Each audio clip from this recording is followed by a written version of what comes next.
حضرت عمر فاروق رضی اللہ تعالیٰ عنہ نے جواب میں 2 خط بھیجے، ایک گورنر کے نام اور ایک دریائے نیل کے نام۔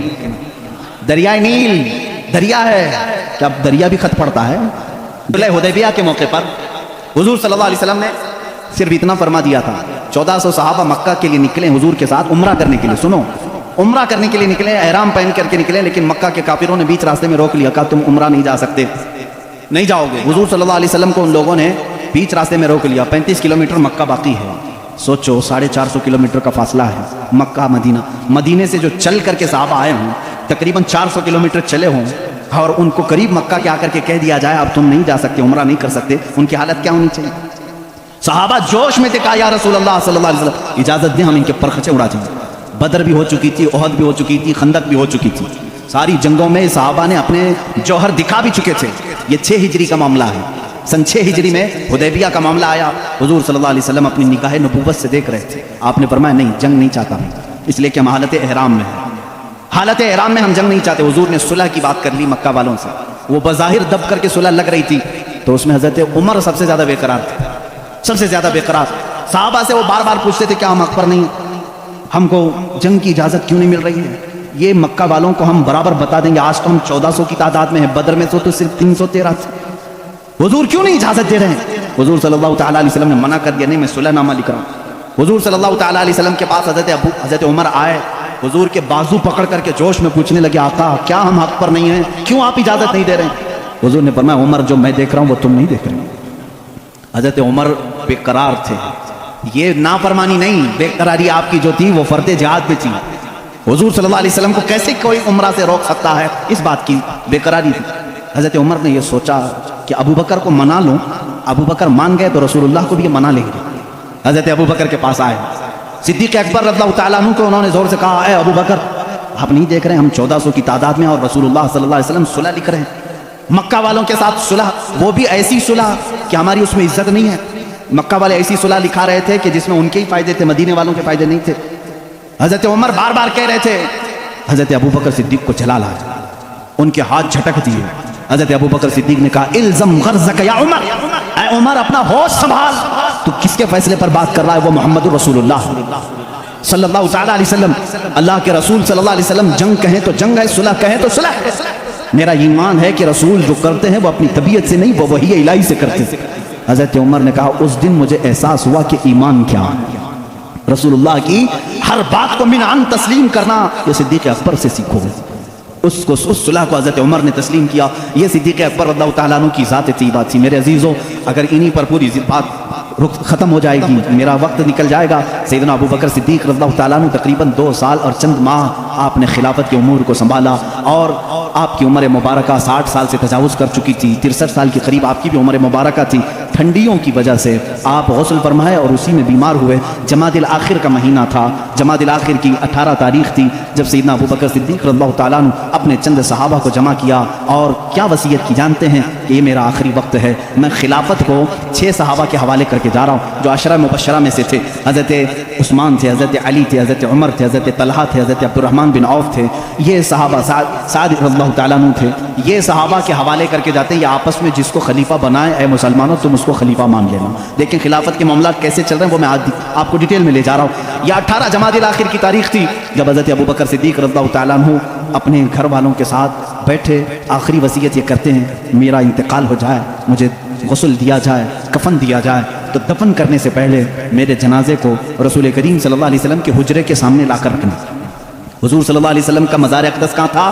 عائشہ صدیقہ کا حجرہ تھا، اور دروازہ لگتا تھا، وہ ایک کمرہ تھا، دروازہ تھا۔ حضرت ابو بکر کہتے ہیں اس دروازے کے پاس جنازے کو لا کر رکھ دینا، اور خبردار کہیں لے جا کر کے اٹھا کر دفن نہ کرنا، بلکہ باہر کھڑے ہو کر کے اجازت مانگنا، اے اللہ کے رسول تمہارا رفیق، تمہارا دوست آپ کے بغل میں دفن ہونے کی اجازت مانگتا ہے، اگر رسول کریم صلی اللہ علیہ وسلم اجازت دے دیں تو مجھے حضور کے پہلو میں دفن کر دیں۔ یہ ہو سکتا ہے میرے عزیزوں اس بات کو شاید وہاں بھی سن رہے ہوں گے تو تڑپ جانا چاہیے کہ صدیق اکبر نے یہ نہیں کہا، صحابہ نے بھی یہ نہیں پوچھا اجازت، قبر والے سے کیسی اجازت؟ وہ رسول پاک قبر میں ہے، اور کہنے والا کوئی عام آدمی نہیں، ابو بکر صدیق ہے، خلیفۃ المسلمین ہے رضی اللہ عنہ۔ صحابہ نے بھی کچھ بھی کہا نہیں، ٹھیک ہے، سب کو شاید عقیدہ وہی تھا جو آج بریلی کے امام نے ہمیں دیا ہے۔ صحابہ کا عقیدہ وہی تھا، تو زندہ ہے واللہ، تو زندہ ہے واللہ، میری چشم عالم سے چھپ جانے والے. اسی لیے انہوں نے نہیں کہا، پوچھا نہیں. وفات ہو گئی، غسل کے بعد، تجہیز تکفین کے بعد جنازہ لایا گیا، اور ان کے مطابق صحابہ نے دروازے کے باہر کھڑے ہو کر کے پوچھا بھی، اے اللہ کے رسول، آپ کا رفیق، آپ کا خلیل، آپ کا یار غار آپ کے پہلو میں دفن ہونا چاہتا ہے. صحابہ کا عقیدہ دیکھو، ملاحظہ کرو. اس وقت فرماتے ہیں صحابہ باہر تھے، اچانک دروازے کی چٹکنی کھلی، دروازہ کھل گیا، قبر اطہر سے آواز آئی، ادخلوا الحبیب الی الحبیب، حبیب کو حبیب کے ساتھ داخل کرو. عزیزان گرامی، رسول کریم صلی اللہ تعالیٰ علیہ وسلم کی اس آواز کو کون نہیں پہچانتا تھا؟ صدیق اکبر اللہ تعالیٰ عنہ کو اجازت کے بعد دفن کیا گیا ہے. حضور اکرم صلی اللہ تعالیٰ علیہ وسلم کے پہلو میں وہ آرام فرمائے ہیں. صدیق اکبر کی کیا ذات ہے میرے عزیزو، دنیا میں تھے تو رسول کے ساتھ رہے، قبر میں ہیں تو رسول کے ساتھ ہیں. میرے آقا نے فرمایا قیامت کی سور پھونکنے کے بعد دنیا کی سرزمین سے سب سے پہلے اٹھنے والا میں ہوں گا، دوسرے نمبر پر ابو بکر صدیق ہوں گے، تیسرے حضرت عمر ہوں گے. حضور خود فرماتے ہیں، اے لوگوں تمہیں معلوم ہے محشر کے میدان میں کس طرح سے آؤں گا؟ میرے آقا فرماتے ہیں میں اپنی قبر سے اٹھوں گا، ابو بکر و عمر اٹھیں گے، میں دونوں کے ہاتھوں پر دونوں کے کندھوں پر اپنا ہاتھ رکھ کر کے میدان محشر میں آؤں گا. اللہ اللہ، وہ جلوہ کیسے ہوگا جب ایک وزیر اس طرف ہو، دوسرا وزیر اس طرف ہو، بادشاہ حکمت بیچ میں ہو. وہ قیامت کے دن ہے. اسی لیے میرے عزیزو، رسول کریم صلی اللہ تعالیٰ علیہ وسلم کی بادشاہت آج بھی ہے یا نہیں؟ بادشاہ کس کو تسلیم کرتے ہو؟ بادشاہ کس کو مانتے ہو؟ رسول کریم صلی اللہ علیہ وسلم کو. ایک محقق نے بڑے اچھے انداز میں مجھ سے ایک بات کہی تھی کہ دنیا کا نظام ہے کہ جب بادشاہ کرسی پہ ہوتا ہے تو وزیر اس کے پہلو میں ہوتے ہیں. وزیر ادھر ہے، ادھر کوئی وزیر بیٹھا ہے. بادشاہ جب اٹھ کے چلا گیا تو وزیر بھی چلے جاتے ہیں، وزیروں کی کرسیاں بھی خالی ہوتی. بادشاہ جب تک بیٹھا ہے وزیر بھی بیٹھے ہوئے ہیں. جب تک بادشاہ کرسی پر ہے وزیر بھی ہیں. وزیروں کا اگل بغل ہونا بھی اس بات کی علامت ہے کہ نظام سلطنت چل رہا ہے، نظام سلطنت چل رہا ہے. اے لوگو، تم کس خام خیالی میں ہو؟ کیوں کسی کی جے بھی جے پکارتے ہو؟ کیوں کسی کو بادشاہ تسلیم کرتے ہو؟ اللہ کے حبیب محمد رسول اللہ صلی اللہ علیہ وسلم دنیا میں جب تھے تب وہ شاہ تھے، وہ بادشاہ تھے. اپنی قبر اطہر میں جب گئے تو ایک پہلو میں صدیق اکبر لیٹے ہیں اور آگے کے پہلو میں عمر فاروق لیٹے ہیں. یہ اس بات کی علامت ہے وزیر اب بھی اگل بغل ہیں اور بادشاہ اپنی کرسی بادشاہت پر قائم ہے. وہ زندہ ہے واللہ، تو زندہ ہے واللہ، میری چشم عالم سے چھپ جانے والے. جب تک یہ قبروں کا منظر قائم رہے گا سمجھنا رسول اللہ کی بادشاہت قائم رہے گی. آئی نئی حکومت، سکہ نیا چلے گا، عالم میں رنگ بدلا، صبح شب ولادت بجھ گئی جس کے آگے سبھی مشعلیں، شمع وہ لے کر آیا ہمارا نبی. میرے عزیزو، اس نبی کا دور ختم نہیں ہوا، اس نبی کا دور اب بھی باقی ہے، اس نبی کا دور اب بھی باقی ہے. رسول کریم صلی اللہ علیہ وسلم کے جانثار صحابہ، صدیق اکبر اللہ تعالیٰ عنہ کی وفات کے بعد جو صحابہ موجود تھے انہوں نے مشورے سے، جو 6 صحابہ تھے، مشورے سے بالاتفاق سیدنا عمر ابن خطاب رضی اللہ تعالیٰ عنہ کے ہاتھ میں بیعت کر لی. یہ جمادی الاخر کا مہینہ تھا، 13ویں ہجری تھی. یہاں سے حضرت عمر فاروق نے نظام خلافت کو سنبھالا. آپ کا دور اتنا سنہرا ہے، اتنا سنہرا ہے. وہ عمر جس کے آدھا پہ شیدا سقر، عز و شان عدالت پہ لاکھوں سلام. عزیزان گرامی، اس عمر کی ہم بات کرنے چلے ہیں جس کے متعلق میرے نبی نے خود فرمایا جس راستے سے عمر چلتے ہیں شیطان اس راستے پہ نہیں آتا ہے. جہاں تک عمر کی خوشبو جاتی ہے شیطان اس سے دور بھاگتا ہے. لو کان بعدی نبی لکان عمر بن خطاب. حضور صلی اللہ علیہ وسلم فرماتے ہیں اگر میرے بعد کوئی نبی ہو سکتا تو عمر ابن خطاب ہوتے، لیکن میں خاتم النبیین ہوں، میرے بعد کوئی نبی نہیں آ سکتا. اس لیے کہ عمر فاروق رضی اللہ تعالیٰ عنہ کی زبان پاک ایسے مشورے ہوتے تھے. کئی مرتبہ کا معاملہ ایسا ہے لوگ الگ الگ مشورے دیتے، حضرت عمر جو مشورہ دیتے تھے اسی کے مطابق قرآن کی آیت آ جاتی تھی. الموافق رأیہ للوحی والکتاب، آپ کا لقب دیا گیا. پردے کے معاملات جو آئے عورتوں پر یہ حضرت عمر کے مشورے سے آئے. اذان دینے کے جو الفاظ ہیں یہ حضرت عمر کے مشورے سے ہیں. یہ تمام معاملات میں حضرت عمر نے خود مشورہ دیا تھا اور اللہ نے حکم بھی ویسے ہی نازل فرمایا. اور حدیث میں یہ ملتا ہے کہ عمر کی زبان پر اللہ کے کلمے ہوتے ہیں. اللہ رب العزت کی جو صداقت ہے، جو حقانیت ہے، وہ حضرت عمر فاروق کی زبان پر قائم ہوتی. سیدنا عمر فاروق رضی اللہ تعالیٰ عنہ نے 10 سال خلافت کے اس نظام کو سنبھالا. کتنے؟ 10 سال. لیکن آپ کا نظام ایسا تھا، آج پوری دنیا میں لاکھوں عمر ہوں گے لیکن صرف اگر آپ عمر کہو گے تو ذہن پہلے عمر ابن خطاب کی طرف جائے گا. لاکھوں عمر آئے گئے اس کے بعد، لیکن صرف اگر عمر کہو گے یا عمر فاروق کہو گے کسی کا ذہن دوسرے عمر کی طرف نہیں جاتا، اسی رسول کی عمر کی طرف جاتا. اپنے تو اپنے غیروں نے بھی مثال تھی، غیروں نے بھی مثال تھی. ہندوستان کی یہاں پر گاندھی جی کو آپ کون نہیں جانتا؟ نہیں جانو گے تو وٹامن یم بھی نہیں رکھ سکتے. گاندھی جی نے خود اپنے تحریر میں لکھا ہے، موجود ہے یہ بات.